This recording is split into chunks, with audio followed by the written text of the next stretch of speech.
Before we get into this video, Spurs fans, I just wanted to give y'all a huge shout out for helping me reach 500 subscribers. You know, when I started this channel in August, I wasn't sure where I was going to go with it. I wasn't sure how much support I was going to receive, but y'all have backed me from the second it began in August, and it's grown exponentially. You know, this channel has taken off in a way I didn't think it would. Now, the goal is to eventually reach 1,000 subscribers, be able to monetize it, and I can't do that without y'all, and I recognize that. So from the bottom of my heart, thank y'all so much for the seconds, the minutes, the hours y'all have put into watching my videos, to giving me, you know, constructive criticism, giving me really positive feedback, letting me know what I can improve upon, because y'all are helping me grow as a content creator, and not just on here, but even on Pounding the Rock. You know, hundreds of comments throughout the year, thousands of comments throughout the year, letting me know, you know, do you agree with my take? Do you disagree with my take? But really, it is almost always respectful. It's almost always constructive. And I want to continue to grow and get better, and y'all have helped me with that, and y'all are going to continue helping me with that. So really, from the bottom of my heart, thank you so much, Spurs fans. But without further ado, let's just hop into the video today. What's going on, San Antonio Spurs fans? Today, we're going to be trying something a little bit new, Pounding the Rock Roundtable Talk. I've got some really special guests with me. I've got Kaelin, I've got Robel, I've got Alec, and we're going to be talking about San Antonio Spurs, young prospects. How are y'all doing today? I'm doing pretty good. Happy to be here. Yeah, I'm doing good too. Awesome. Amazing. Thank y'all so much for joining me. You know, Spurs fans have been upset recently. You know, they saw this Athletic article by Sam Vecini. He was saying, you know, the Spurs have the 17th best young core in the league. You know, I looked at it and I thought, you know, maybe that was unfair. Then I kind of took it back a little bit. I looked at the prospects and I'm going, you know what? I think that's not too bad. You know, I looked at the teams. I have them ranked 15th behind quite a few teams. And my criteria, I changed it. His was they have to be on their rookie contract. I'm saying 25 and younger. Do y'all feel like that's fair? And we'll go ahead and start with Alec, and then I'll call on y'all after that. I think that's mostly fair. I noticed he didn't include Murray or Pirtle, and I would have included them in the young core. I think they're young, and especially Murray has a lot of room to grow, and it's going to get better. So I would definitely rank them above teams like Minnesota, and yeah, Minnesota for sure. Yeah.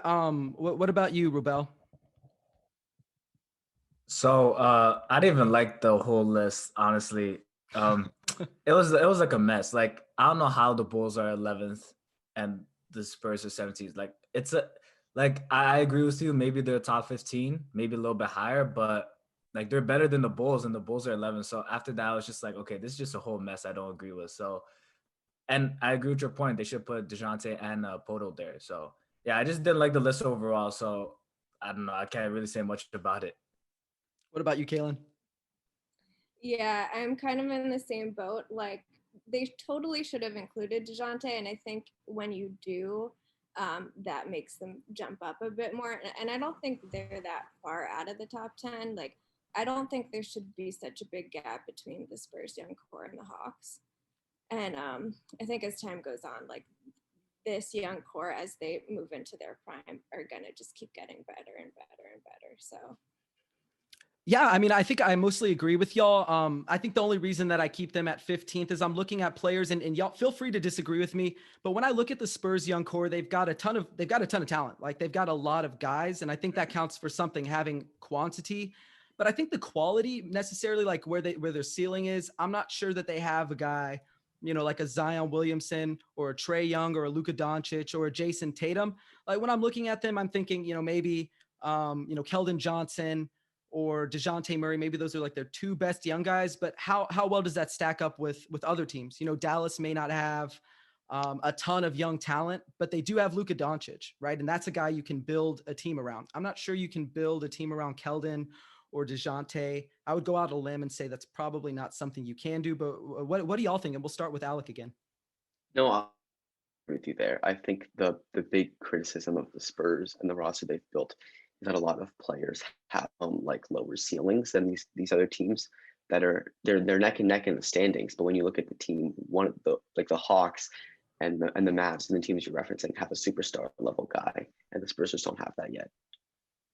Yeah. What about you, Kaelin? What do you think? yeah, that's why when I saw where they were at, I kind of understood it because I can see why somebody would put them there because they don't have the star player, but they have all the little pieces in place and all of those players do all the right things. So I think it's a really good foundation and just like plug in the right guy with the current core that they have and they're gonna be really good. And how do you feel, Robel? So the reason why I didn't like the article and just this exercise in general is because growth is unexpected. So when one guy takes a leap, let's say DeJounte becomes like a 23-point scorer next year, it could happen. And that just changes the whole trajectory of the Spurs timeline and the young core. So I kind of disagree with saying they have low ceilings because this is the thing. The Spurs, when you draft a bunch of wings, not wings, just wing-sized players, and DeJounte, while he's not a wing, is as tall and he has, a huge wingspan. So he's basically a wing-sized player. And you have these different skill sets. At least one of them or two of them is just gonna blow up. And it only takes one, right? And we've already seen that with Keldon. We've already seen DeJounte take a small leap. And that's why I don't really agree with this argument. And when you have a bunch of these guys with different skill sets and all wing size players, we're going to have multiple of them boom. So that's why I still think this core has a lot of potential. And I don't see the argument of why they shouldn't be like a top like 15 to 12 range. Like that's my opinion of it. Yeah, I think kind of what you're saying. Oh, sorry. No, go ahead, Alec. Go ahead. No, go for it. I think kind of what you're talking about is what Kaelin was talking about too, about how they have like a big quantity, or I guess you were saying it too, Noah, like so many solid players that they have a lot more chances to hit on someone that's going to develop a lot. Like these other teams with the one superstar, the rest of the guys are not that good. The Spurs have like 6 or 7 really solid guys, and that has to count for something, even if they're not like an MVP level guy or whatever. Totally. And I think that's really fair. We talked a little bit about, who they have. And we haven't necessarily talked really specifically who we like a lot. And in terms of guys like Robel said, who could boom, who could kind of take that leap. I really like Keldon Johnson. I really like DeJounte Murray. And I think one of the reasons I like DeJounte so much is he's added something like a new wrinkle to his game. He's improved every single season, right? There hasn't been any like stagnation. He's continued to get better. Keldon took a significant jump from being in the G League, playing like 19 games. He had that kind of explosion in the bubble to he's brought it on a consistent basis every single night this season. And who knows? I think he's a guy who I'm not really sure where his ceiling is because of his role, right? He's not the go-to guy. He plays off ball a fair amount. So what is he going to look like when he gets a higher usage role? They're guys who interest me. Is there anybody on the Spurs who y'all look at and go, that could be someone who could lead them into their sort of next generation of Spurs basketball? And we'll start with Robel this time. Okay, so Devin Vassell was one of my favorite players in the draft. I had him number 4. And I'm sleeping very well that he's number 4 over Halliburton. I don't care. We'll see. Just give him 5 years. We'll see. All right. So the reason why is because he was looked at as a 3-and-D player, but we got to talk about what a 3-and-D player really is, right? So Devin Vassell is already one of the best defenders in the NBA, like easily, because just based on team defense, he can get steals out of nowhere. Amazing rim protector. We haven't seen much of it yet, but in college he was great as a rim protector. And he's like in year 1, he's already one of the best defenders in the NBA. I don't even think that's a hot take. And he's shown more in college than just being a spot-up shooter. He was one of the best pull-up shooters in college. And I do think there's some upside to that as he can run pick and roll. And if you give him space, if the defense drops, he's going to pull up. He's a good mid-range shooter, and he's going to develop that pull-up 3 once he gains strength. So I think there's some hidden upside to that. I don't want Spurs fans to just look at him, oh, he's just a 3-and-D guy, high character, he's going to play his role. No, like there's some real star upside because he's already a good 3-and-D guy coming to the NBA. So I don't want people to box him into something that he's not going to be the same guy for like 10 years, right? Like there's going to be some improvement. So that's why I love Devin Vassell. Yeah, and before we move on to the next person, I think you're absolutely right. I wrote about Devin Vassell. I made videos about Devin Vassell. I think he does have quite a bit of like self-creation potential as a scorer. You mentioned his mid-range ability. He hasn't really shot that well from mid-range this season. He also hasn't had that many opportunities, right? So his percentage is low. He hasn't taken that many shots, but I'm not making excuses for him. But a lot of his misses, they look good. Like it looks like they're going in, and then they don't. I think when he gets more opportunities to show what he can do, I think he's going to be spectacular because every night, like you said, he has been one of the best team defenders in the NBA. He's drawn some tough assignments throughout the year. Pop even trusted him to cover Curry for a long amount of time. And I don't think that was really a perceived strength of his as a man-to-man defender in college. And for me, I think that's only going to help him grow if they continue to, let him have some difficult assignments here and there. So I really like Devin Vassell. He was somebody I left out, but definitely a guy who I'm super high on. But we'll move to Alec. What do you think about, who is somebody who's your favorite on this team? I think, well, just to touch on Vassell, I think you guys are kind of spot on. Like, he's someone as young as him. He's only 20 years old. Like, there's so much potential there. There are so many years that are going to be played that he's not going to be the 3-and-D guy he is right now. It's literally impossible. He's going to get better or worse, but he has to change at some point. The guy I'm really big on, honestly, is Murray. I think when I saw not his passing, but also like his ball control and his turnovers went way down this year. I think that's really impressive and kind of showing that he's kind of molding into that like lead guard role, I think. And if he can take that jump, I think he's also taken the jump with his jump shooting. And I think like he's only one more big, most improved season away from like being a real all-star, being a real next level guy. Yeah, no, I kind of tend to agree with you on that. A lot of people ragged on DeJounte the first couple of seasons he was here. He can't finish, not a great passer, but also he was like 19 coming in the NBA. He's not a finished product. He was the 29th pick. And I think Spurs fans have kind of gotten a little, I hate to like use this word, but spoiled, where they assume like because Tony Parker and Manu Ginobili worked out so quickly that these guys are just day one going to be, all-star starter level players. But let's move on to Kaelin. Who is your favorite? Who's the guy who you really like on the team? I love all of them. I guess if I had to pick, I would also pick DeJounte, but I love Keldon and Vassell too. And like it's such a fun team because anyone could go off on any given night. But I guess I would go with DeJounte in this case because he's just showing these like leadership qualities, I think, this season. He's really growing as a player. His like Alex said, his passing has been good. He's like a wizard on defense. Like it's like he can see things before they happen. And I just think he's like this glue guy that can take them into this next era of Spurs basketball. And he kind of has like all the things you want in a Spurs player, the Spurs DNA. He makes all the great decisions, and that would be my guy, I think, to lead us. Yeah, I think you all had great choices there. I like every single one of those young guys, and I think it does kind of bring some like validity to the points y'all were making of like sometimes it does matter how many guys you have because it gives you more opportunities to hit. And we've already seen, this Spurs team has developed a lot of players over the years, even if they're not like superstars. We've seen guys like Kyle Anderson, George Hill, DeJuan Blair, who probably I'm not sure he would have had like as good of a start to his career if not for how the Spurs chose to utilize him and try to develop him. All right. So we talked a little bit about who our favorite people or like prospects are on the Spurs team. But there's one guy who we haven't really talked too much about, and I'd love to get y'all's opinion if y'all have any. And if you don't, we can move on to the next topic. But Luka Samanic, the Spurs kind of got dumped on a little bit by the fan base for drafting him at 19. I think that's a little understandable. I had a second round grade on him. But I also thought he was a guy who everybody should have understood the second that they picked him, that he's a project. He wasn't going to come in and right away play. He was definitely heading to the G League, and he's had an opportunity to play before the All-Star break. He looked kind of solid in the minutes he got. What do y'all think of Luka if y'all have watched him? And what do you think his ceiling might be, or what kind of archetype of player do you think he might be? And we'll start with Robel on this one. You probably don't want to start me because I have no real thoughts. So I'm sorry. I didn't do draft scouting for Luka, so I don't want to say anything, I'm sorry. No worries. We'll move on to Alec then. I remember when they took him, the reaction was kind of like, "Oh, look, the Spurs, they got their European white dude again. They'll draft their another European."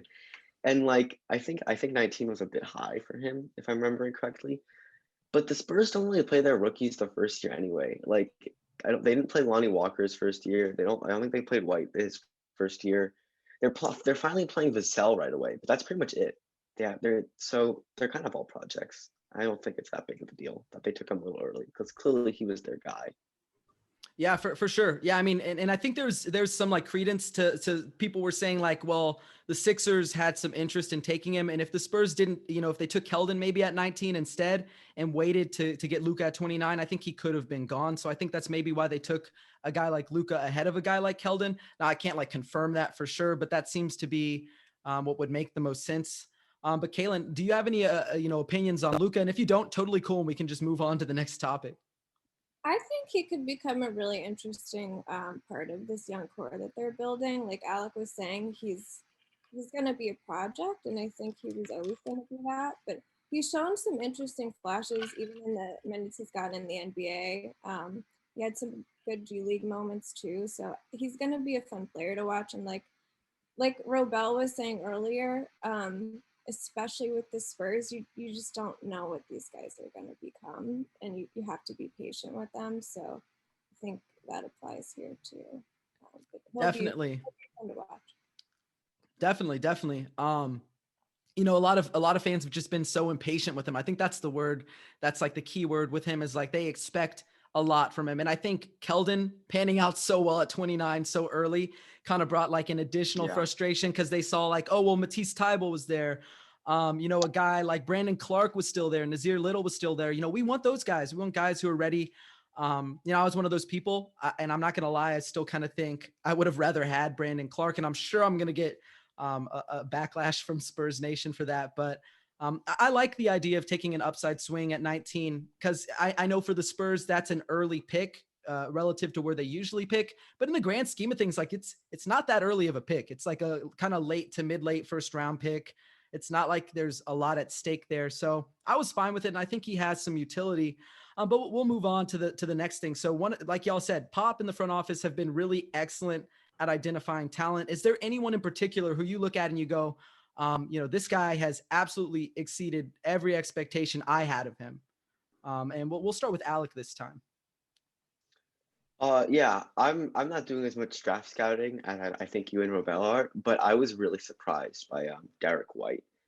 Even though I know he's getting a bit older and he's not really in the young core anymore, they hit on him really late in the first round, and I thought that was really impressive. And I know hitting on players late in the first round is kind of their thing with Tony Parker like 20 years ago, and then DeJounte and White. But White really stuck out to me as a guy that fit that mold. For sure. I really love White too. A lot of Spurs fans love White. He absolutely like Derek White exceeded all of my expectations. He's a guy who I thought, maybe a role player, maybe a really solid bench guy. I didn't expect him to be like a starter level player at this point in his career. Kaelin, I've seen you kind of tweet about the Spurs quite a bit, talk about the Spurs. Is Derek White another one of those guys who exceeded expectations for you, or is there somebody else who kind of exceeded expectations in a different way? Yeah, he definitely has. And he's like their best player on some nights. So I think like that's a crazy jump to make. But all these guys were picked like 29th. So in a way, like Lonnie, DeJounte, Keldon, like they've all kind of exceeded expectations just based on where they landed in the draft. But Derek White definitely, and DeJounte, like I think I was always thinking of him as a really solid role player, and now he's like a starter and a leader, and he's not even like reached his full potential yet. So it's exciting to think of it that way. Yeah, absolutely. All those guys really, I think that's a good way to put it. Like where they were drafted, everyone kind of exceeded expectations. And maybe that is kind of like a homer answer because I feel the same way. But they've all done a really good job. What about you, Robel? Is there anybody who you look at and go, wow, he has absolutely exceeded everything that I thought he would do? Raptors legend Jakob Poto. He was picked with a nice pick, and a lot of people, and Siakam was picked 27th, so everyone was like, oh man, like they really kind of missed. But Jakob was like an interesting center. He was always just a solid guy. He did his job. He set good screens. He rolled to the basket. He had some decent touch, and he could protect the rim a little bit. But now he's like one of the best rim protectors in the league. Like and it's crazy. Like it's not like he took a huge jump or develop something that I didn't expect, but I just didn't expect him to perform this well in this role. And I'm really happy for him. I wanted the Raptors to sign him back. And I think the Spurs, I don't know how much money you guys gave him, but I mean, you guys got him for a bargain. So I'm really excited to see how he continues to grow as a rim protector. And he's improved as a passer too, which I like to see. He wasn't showing much passing flashes in Toronto. So yeah, this is a really interesting guy. It's not someone that's going to have a super high ceiling, but he's definitely going to he could be a starting center on a championship team, maybe, like by the way he's growing right now, right? So I really like Jakob Poeltl. Yeah, I like Jakob a lot too. I don't know why he didn't like pop in my mind off the top of it. I guess I was thinking of guys like the Spurs drafted, but just in terms of young guys who are on their team who, I didn't expect that. Like when he came from Toronto to San Antonio, I was like, okay, he's kind of just like a throw in. He was okay in Toronto, but he's been excellent. One of the best rim protectors by the numbers, excellent screener. And you're right. Like his passing has kind of popped at times in a way that I didn't expect at all when he first joined the team. So definitely a guy who has exceeded expectations. And in terms of the development of guys, I watch a lot of G League because I cover the Austin Spurs for Pounding the Rock. The Spurs have kind of been an innovator in that way. They've been using that G League system back when it was the D League for a long time. Do y'all think that is like a legitimate tool that teams are now finally like taking advantage of? Or do you still think like maybe getting NBA minutes is the most valuable pathway to development?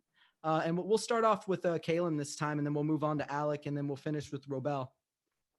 Yeah, I love the way they utilize the G League, and like I think it requires a balance. Like you need some time in the G League to develop, and then when it's time, like we're seeing with Keldon, it was time to step up, and those NBA minutes were really meaningful for him.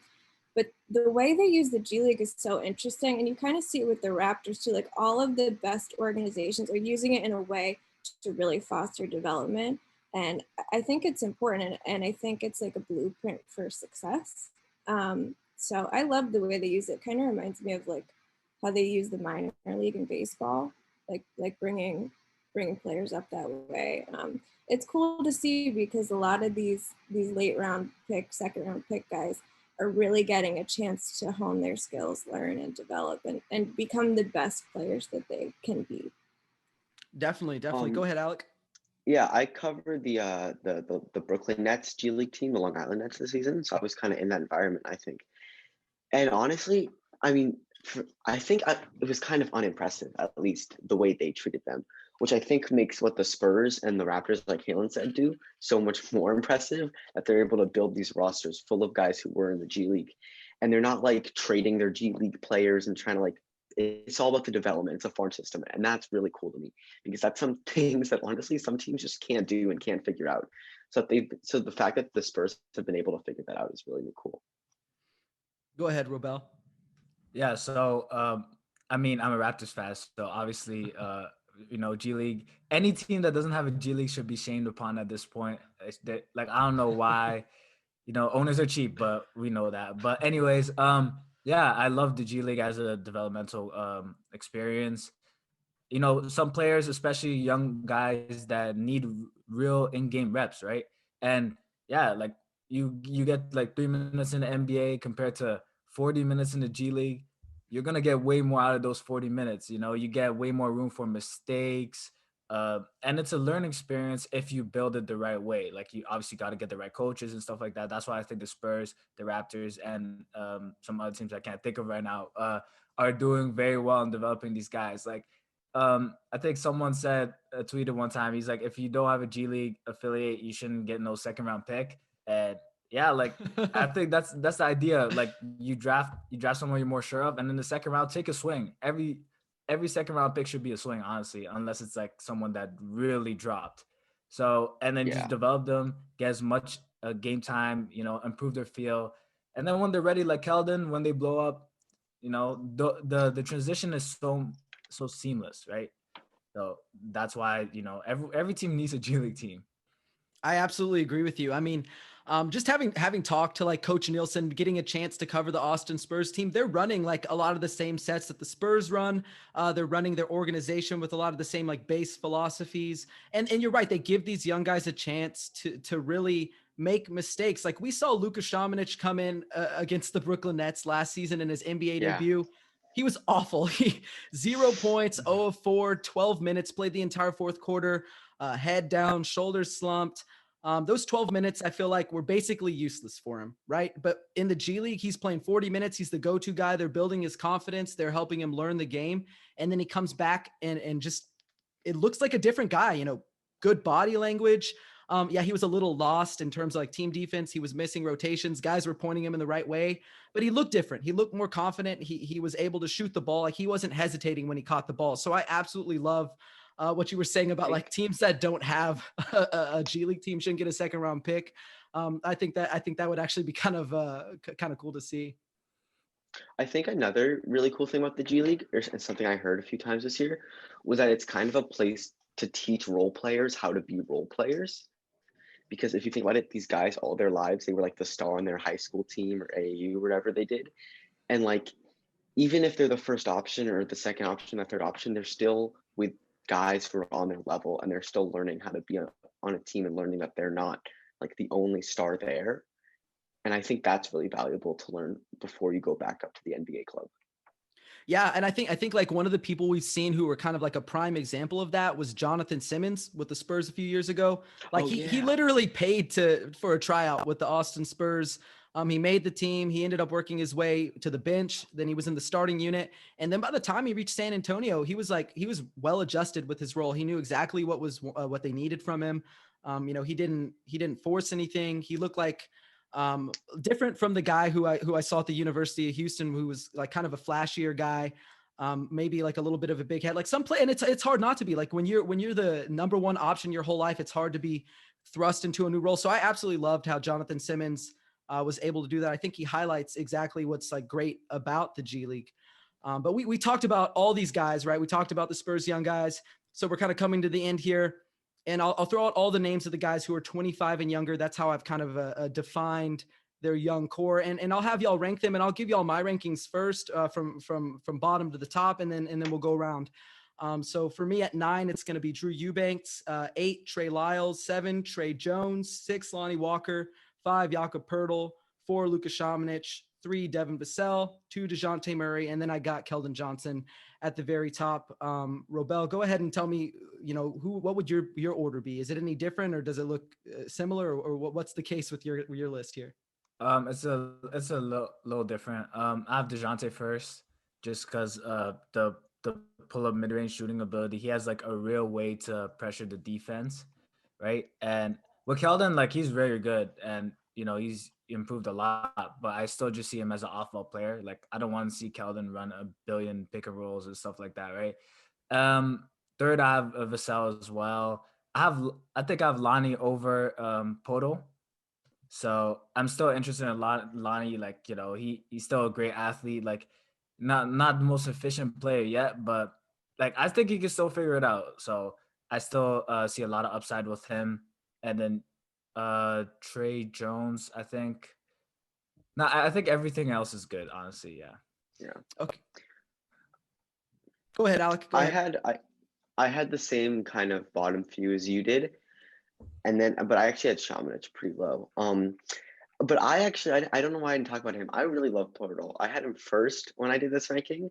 And now that I'm listening to you guys, I think that might be a little too high.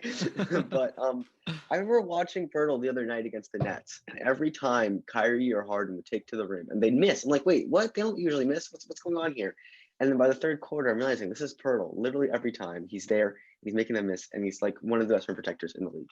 So I think Poeltl is awesome, and I have Murray second, Keldon third, because I think Keldon, maybe Vassell should be third because of his high potential. But yeah, and then Vassell and Johnson are kind of in that middle area.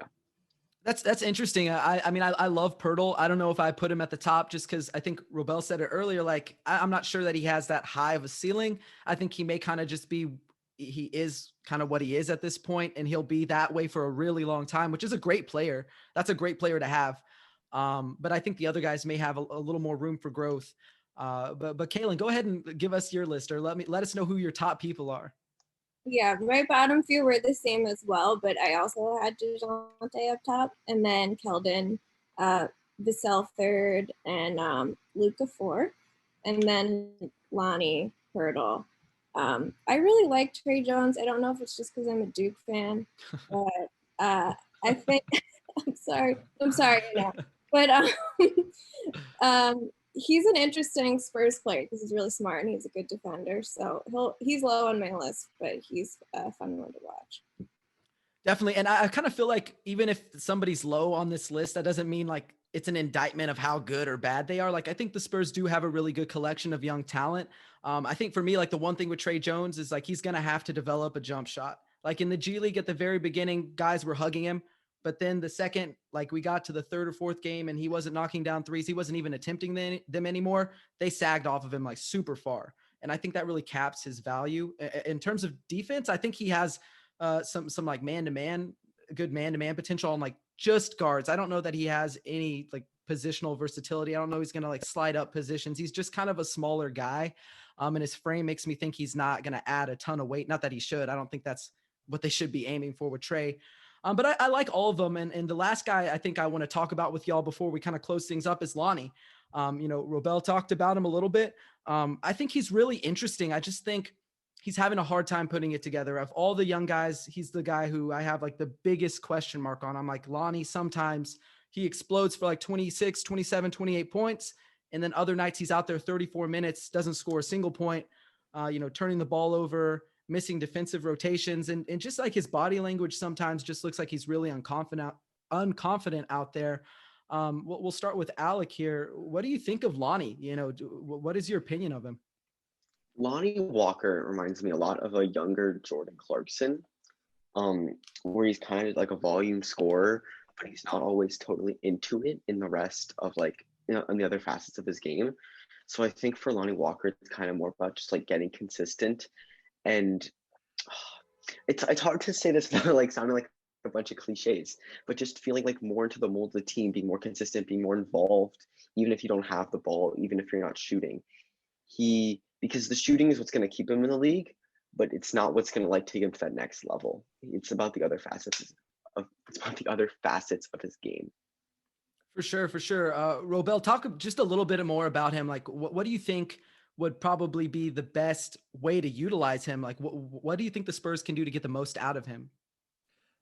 Just the same way they use him now. I think he just has to develop more scalable skills.